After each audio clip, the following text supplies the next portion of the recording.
मनस्वी राजा जो श्राद्धदेव ने अपनी पत्नी श्रद्धा के गर्भ से 10 पुत्र उत्पन्न किए।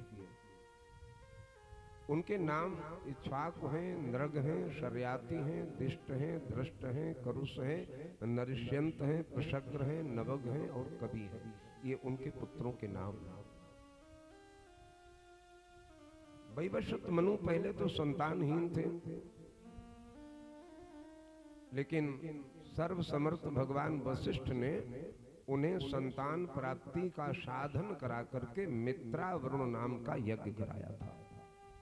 इसके द्वारा तुम्हें पुत्र की प्राप्ति होगी। और इस यज्ञ में केवल जब तक ये यज्ञ का अनुष्ठान चलेगा तब तक केवल एक बार दूध पी करके ही रह जाता है। एक और व्रत है जिसको पयो व्रत कहते हैं। ये शायद फाल्गुन के महीने में प्रतिपदा से लेकर के और द्वादशी पर्यंत ये व्रत किया जाता है। इसमें ये 12 दिन का व्रत होता है और इसमें भी केवल एक बार दूध का ही सेवन करके और ये 12 दिन तक व्रत किया जाता है। बहुत कम लोग करते हैं। हमारी नज़र में, हमारी जानकारी में कुछ बहनों ने, कुछ बेटियों ने इसका व्रत किया और उनको इतना बड़ा इसका फल मिला, ये मैंने अपनी आंखों से देखा। और जो लोग करना चाहते हैं, अगर किसी को पुत्र की कामना हो, ये व्रत करे। इसको हमारे विश्वास में मैं कह रहा हूं कि 100% उनके घर में पुत्र होता है। अगर कोई कन्या करे तो उसको जीवन में बढ़िया घर और वर की प्राप्ति होती है। ये हमने कई लोगों को किया है, उनको देखा है, उनको मिला है, ये हमको पूरा भरोसा है। तो इस प्रकार से जिस समय पर वैवस्वत मनु महाराज की जो धर्म पत्नी है श्रद्धा, उन्होंने होता के पास में जाकर के प्रणाम किया कि महाराज,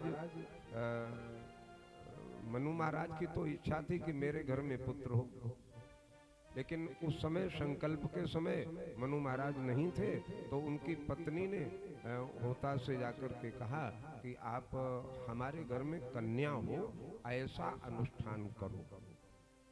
हमारे घर में कन्या हो, ऐसा आप अनुष्ठान करें। तो इस बात को सुनकर के होता ने उसी प्रकार का संकल्प करा दिया। चलो ठीक है, कोई बात नहीं, जैसी आपकी मर्जी, आपके अनुसार संकल्प हो जाए। हम लोग जो कोई भी धर्म का अनुष्ठान करते हैं, कोई भी,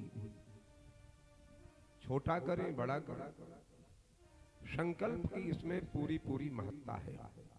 जब संकल्प बोला जाता है उस समय तुम्हारे मन की जो स्थिति है वो कहाँ और कैसी है, तुम्हारे मन में क्या भाव है, जैसा तुम्हारे मन में भाव होगा वैसा ही फल तुमको मिलेगा। अगर हम